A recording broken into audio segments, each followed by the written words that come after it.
Ramiro Aguilar.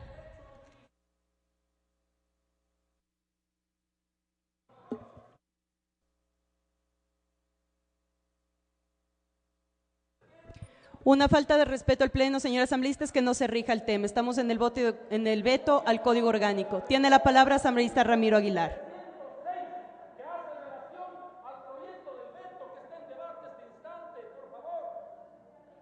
A ver, señora presidenta, clarifiquemos esto porque no quiero interrumpirle tampoco al asambleísta Pozo. Entonces, ¿estoy o no en el uso de la palabra? Ya, ok. Con el perdón del asambleísta Pozo, creo que él tenía derecho a exponer su opinión, pero ya que me ha concedido el uso de la palabra, procedo, señora presidenta. A ver, yo tengo algunas consideraciones y algunas cosas que decir respecto al autoveto del presidente de la República y al informe de la comisión. Primero, es verdad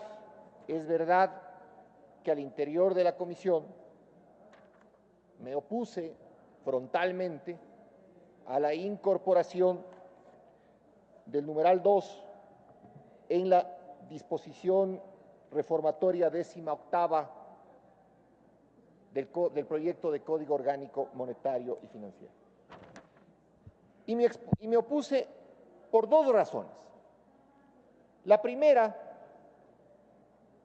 por una razón de orden constitucional. Es prohibido por la Constitución, señora presidenta y señores miembros de la Asamblea. Es prohibido por la Constitución que una ley tenga materias distintas. Es prohibido por la Constitución las famosas leyes trolebús, donde ustedes hacían una ley y en esa ley, en las disposiciones transitorias, colgaban lo que se les pudiera ocurrir colgar. Tan es ajeno al tema, es tan distinto al tema, que es materia del Código Orgánico Monetario y Financiera, el numeral 2 de la disposición transitoria que cito, que es materia, es objeto de otra ley. ¿Sí? Se está tramitando en la ley, en la Comisión de Derechos de los Trabajadores, una inconstitucional, por cierto, un inconstitucional proyecto de ley para tratar de que el Estado controle, maneje y se apropie de los fondos previsionales complementarios privados. Tan es objeto de otra ley que la Asamblea debate hace una semana o hace 2 semanas toda una ley relacionada con este tema. Tema que, por cierto, señores miembros de la Asamblea, no estaba ni en el proyecto original enviado por el Ejecutivo, ni en el proyecto aprobado en primer debate, ni tampoco estaba en el proyecto votado por la Asamblea Nacional. No estaba en el proyecto votado por la Asamblea Nacional. De tal forma que al no estar en el proyecto votado ni en el proyecto original, la pretendida inclusión de la norma, como bien acaba de expresar la asambleísta Reyes, y esto también les hice notar a mis compañeros de comisión, violaría lo dispuesto por el artículo 38 en el segundo inciso de la Constitución de la República, al igual que lo dispuesto en el artículo 64 de la Ley Orgánica de la Función Legislativa. ¿Qué dice el artículo 64 de la Ley Orgánica de la Función Legislativa en su inciso segundo?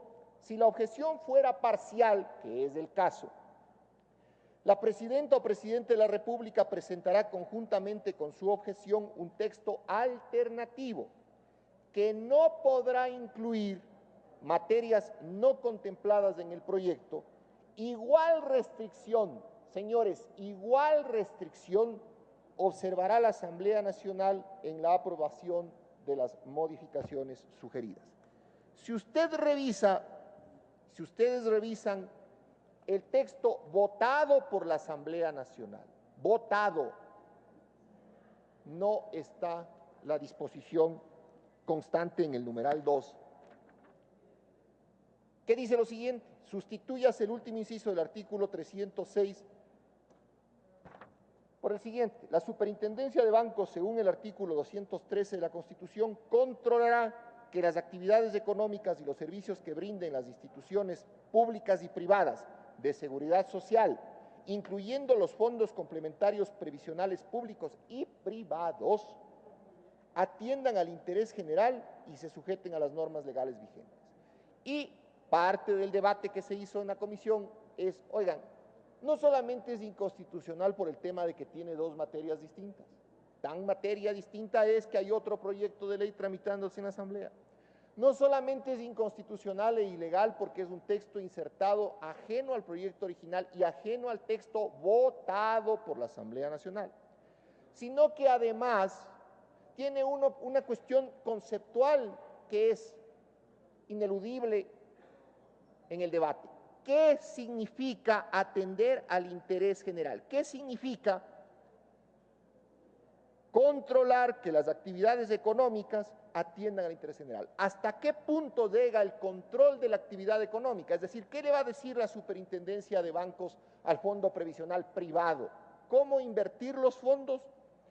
¿O verificar si esas inversiones atienden o no al interés nacional? De tal forma que yo concuerdo con la asambleísta Reyes de que esto es inconstitucional. Una segunda cosa que quiero decirles es relacionado con la objeción número 53 del presidente de la República y respecto de la cual el informe de la comisión es bastante claro.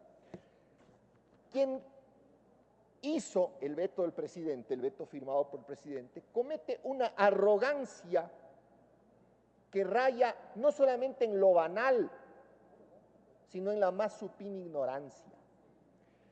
Dice el primer párrafo de la objeción 53, es bien recibida por la jurisprudencia nacional y extranjera la tesis de que el principio de irretroactividad de la ley no es un dogma. ¿Qué significa esto? Que la ley puede aplicarse hacia atrás. ¿Qué dice nuestra legislación respecto al tema, señora presidenta y señores miembros de la Asamblea? No ahora, desde hace cientos de años. El artículo 7 del Código Civil: la ley no dispone sino para lo venidero, no tiene efecto retroactivo y en conflicto de una ley posterior con una anterior se observarán las reglas siguientes. Repito, la ley no rige para lo venidero y no tiene efecto retroactivo. Entonces, bien hace la Comisión de Régimen Económico en la última de sus recomendaciones a la Asamblea Nacional decirle lo que consta en el informe. Adicionalmente, la Comisión concluyó que respecto del segundo inciso sobre la aplicación de las reformas a la Ley General de Seguros en los procesos de liquidación a la fecha de promulgación de estas reformas, la Comisión considera que su inclusión afectaría el principio de irretroactividad de la ley, que es un fundamento de la seguridad jurídica, razón por la cual recomienda al Pleno no allanarse al veto del presidente. ¿Y qué dice el veto del presidente? El veto del presidente en esta parte específica, en el último inciso, que tampoco constaba ni en el proyecto original, ni en el proyecto aprobado en primer debate, ni en el proyecto aprobado en segundo debate, ni en el... no constaba. Dice: las reformas de la Ley General de Seguros introducidas por este código respecto de la liquidación forzosa de compañías reguladas por aquella ley serán aplicables a las liquidaciones en proceso a la fecha de promulgación de las reformas. Es decir, ¿qué está diciendo el código? Oigan, este código que estamos aprobando se va a aplicar retroactivamente. Estamos sentando, señores miembros de la Asamblea, un principio absolutamente peligroso, que es el de la aplicación retroactiva de la ley. Con ese concepto, mañana, por ejemplo, si el Estado decide retirar un impuesto, yo puedo ir al Estado y decirle: oiga, como derogaron la ley, ya no hay el impuesto, devuélvame toda la plata que yo he pagado por concepto de ese impuesto a lo largo de los años. Tiene un minuto, asambleísta. Yo sé, señora presidenta, gracias. Quiero concluir diciéndoles que mi posición respecto al veto y mi posición respecto al proyecto es la misma, no ha cambiado. Creo que el veto no mejora nada en lo jurídico, al contrario, creo que pone en compromiso y compromete seriamente la seguridad jurídica del país. Pero por sobre todas las cosas del proyecto, el veto evidencia una circunstancia que es rescatable, ¿sí?